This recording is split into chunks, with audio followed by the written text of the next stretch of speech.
આપણે જે ચાટો બનાવવાની છે એ જગ્યા માટે જે માલસામાન ઉતારવાનું છે તેની સફાઈ અત્યારે ચાલુ છે. અહીંયા આપણે પલિયાડ નટુભાઈ એટલે કે માધાભાઈના બોર ઉપર ચાટો બનાવવાનું આયોજન કરવાનું છે. અગાઉ 2-3 વર્ષ પહેલાં પણ જે ચાટો બનાવી હતી, કદાચ 3-4 વર્ષ થઈ ગયા, ત્યારે આપણે અહીંયા જ બનાવી હતી. અને અત્યારે તમે જોઈ શકો છો કે માલ સામાન અત્યારે મંગાવવાનો છે, એટલે સફાઈ ચાલી રહી છે. આ સફાઈ કરીને અહીંયા આપણે રીતિ કપચી ઉતારવાની છે અને અહીંયા આપણે ચાટો બનાવવાની છે. તો એની પૂર્વ તૈયારી આપણે ચાલુ થઈ ગઈ છે. અને ચાટો બનાવવા માટેની રેતી અને કપચીનો ઓર્ડર આપી દીધો છે.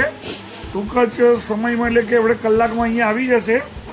તો આવા કૂતરાઓના અને ગાયોની ખાવાની સગવડની માટે જે ચાટો બનાવવાની છે, આવા સેવાના સૌભાગ્ય રૂપે જે પણ દાતા હોય, દાન આપવું હોય એ હજુ આપી શકે છે. હજુ આપણે દાનની જરૂર છે. તમારું આપેલું દાન એકદમ સાચા અને સદુપયોગમાં જશે. 1-1 રૂપિયાનો તમારા દાનનો હિસાબ તમને મળી રહેશે.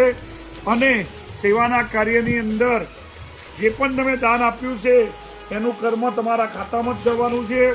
તો આવો સાથે મળીને આવા અનેક સેવાના કાર્યો કરવાના છે. તો આપણે જોઈ શકીએ છીએ કે નટુભાઈના બોર ઉપર અહીંયા પૂર્વ તૈયારી ચાલુ થઈ ગયેલ છે અને ગામમાંથી આપણને દરેકનો સહકાર મળી રહે છે. કદાચ હું તો વિડીયો બનાવીશ કે એ કરીશ, પણ જે બનાવવાનું મેન કામ નટુભાઈ તથા કલ્પેશભાઈ, જેને આપણે કપ્પો ગંધ્યા તરીકે ઓળખીએ છીએ, એ લોકોએ આ જવાબદારી લીધેલ છે. તે બદલ તેમને ખૂબ ખૂબ અભિનંદન.